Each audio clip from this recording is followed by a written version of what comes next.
big weekend in soccer. Rebecca Lowe, an NBC Sports Premier League host. That show will be at the LA Coliseum this weekend. The Premier League Mornings Live Fan Fest.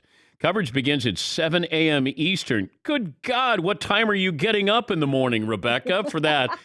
And you got your curls in right now? Dan, I know you'll appreciate this. We've got a show to do today, and it is possibly the world's busiest weekend. And I said to your guys, I'm so sorry, I've got like this one window, but I may have haircuts.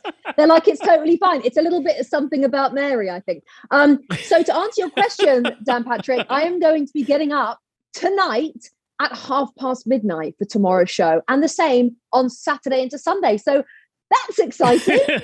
Okay, explain to the fans what happens at FanFest. Okay, so FanFest, this is I think it's our 6th. We've done New York twice, DC, Boston, Austin, Miami. So now we're here in LA. So we're taking over the area in front of the LA Coliseum. We're going to have all sorts of things for kids. We're going to have everything from getting an airbrush tattoo to playing soccer in a Nike little pitch, to huge big screens, food and drink, special guests, loads of stuff for families to do. And then us doing our show from the main stage and walking around, interviewing people, talking to people. So it's kind of taking our show on the road. And you got the Men in Blazers. I think you have somebody from Ted Lasso there. Wait, are these surprises? Am I supposed to be saying this?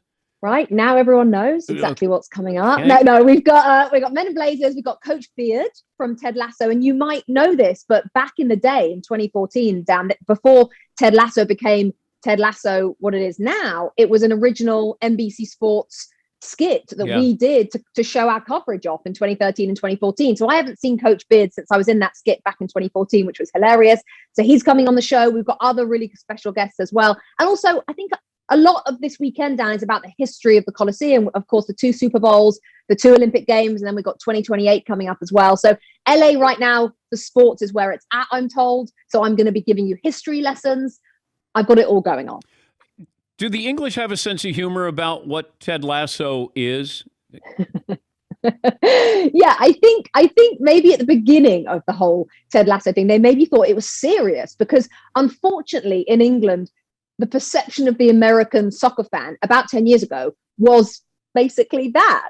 Now, I think with NBC's coverage, I will say it's changed. And if you know anything about football in America and football fans in America, you know that to be a Premier League fan in this country, you have to be an encyclopedia on your team because you have to have search out where to watch it, get up at 4 a.m. You have to be a proper fan. So I think that is changing now. And yes, now they're realizing it's just all very tongue in cheek. Have you talked to Jason Sudeikis? I haven't, not since I did the skit with him back in 2014 when he walked in the studio at NBC Sports and I wasn't really told what I was supposed to do. And they said, there won't be a script.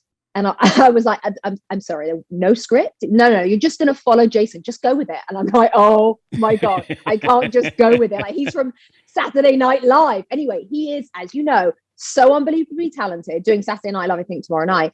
He's so talented that he just carries you along. What an amazing, I'm just so happy for him and for the whole crew to have won their Emmy. And it's just incredible, the whole thing. Most intense Premier League fan base is who?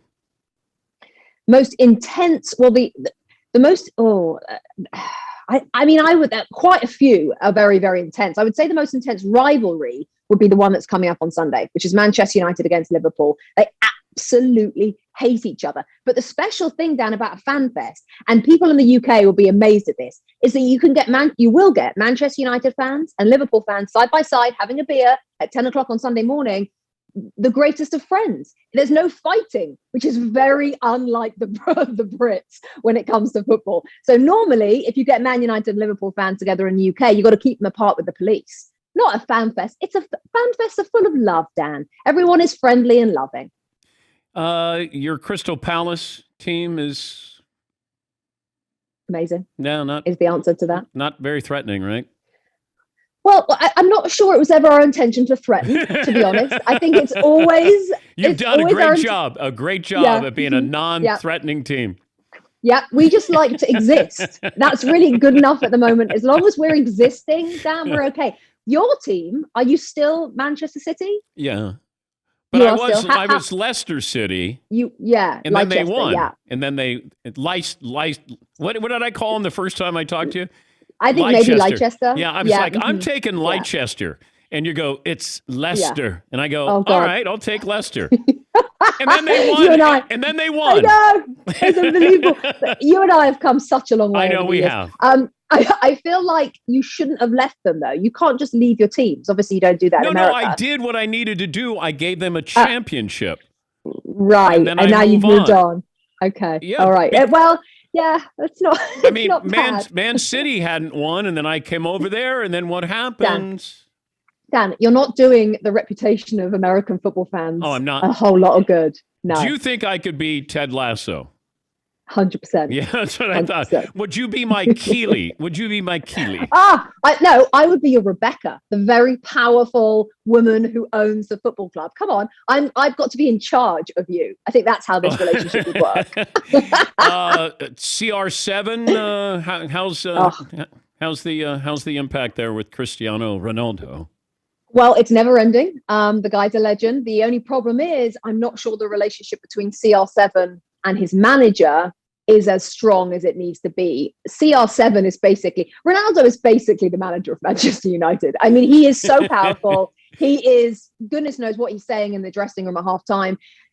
The problem is that the manager of Manchester United is not a very powerful figure. Ole Gunnar Solskjaer is just not naturally strong. But Ronaldo is naturally strong. Is Ronaldo like LeBron?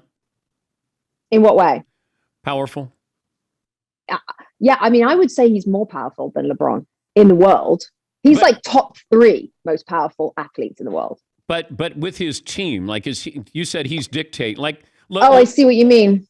Yes. I mean, I wouldn't say my NBA knowledge is massive, but I do know LeBron's got power in that dressing room. Yes. I mean, Cristiano Ronaldo, I would say within Manchester United, it could be the signing and the downfall of the manager to have signed this guy because he's so powerful and he's so got everything to back it up. That's the other thing. You know, you can only be powerful if you're bloody talented, which he is. So yeah, and this could end up being a great thing, or it could end up being what breaks this manager. But who spends more time getting ready in the morning, you or Cristiano Ronaldo? Well, I don't know if Cristiano wears curlers in quite the same way that I do, to be quite honest. But it's definitely Cristiano. It is. If Cristiano was at the FanFest, he wouldn't even go to bed. He would be up all night preening himself, ready to go.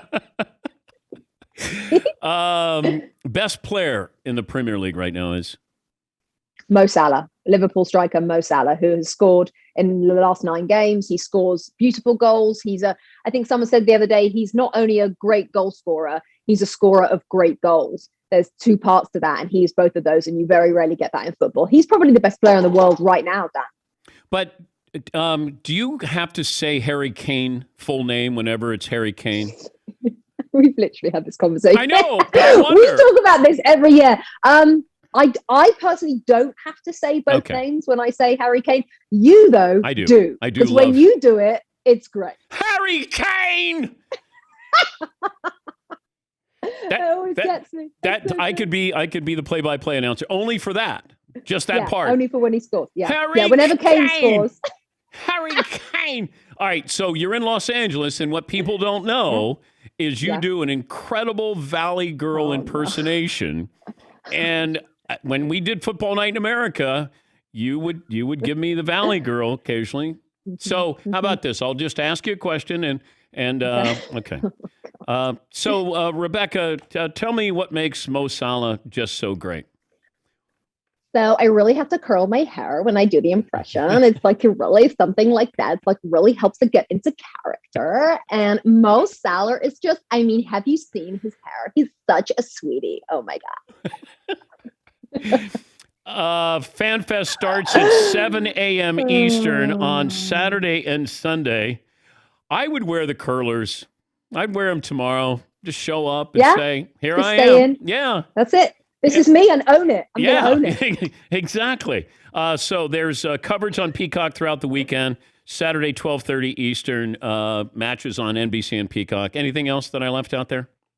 Just basically, everyone come on down if you're in the LA area. 3:30 a.m. doors open. Get in there. Oh, my God. Oh, God. I know. What could go wrong? Nothing at all. What could go right? It's great to see you, and I'm glad you're doing well. And have fun this weekend. Dan. Thank you. Lots of love. Bye, guys. That's Rebecca Lowe, NBC Sports Premier League host.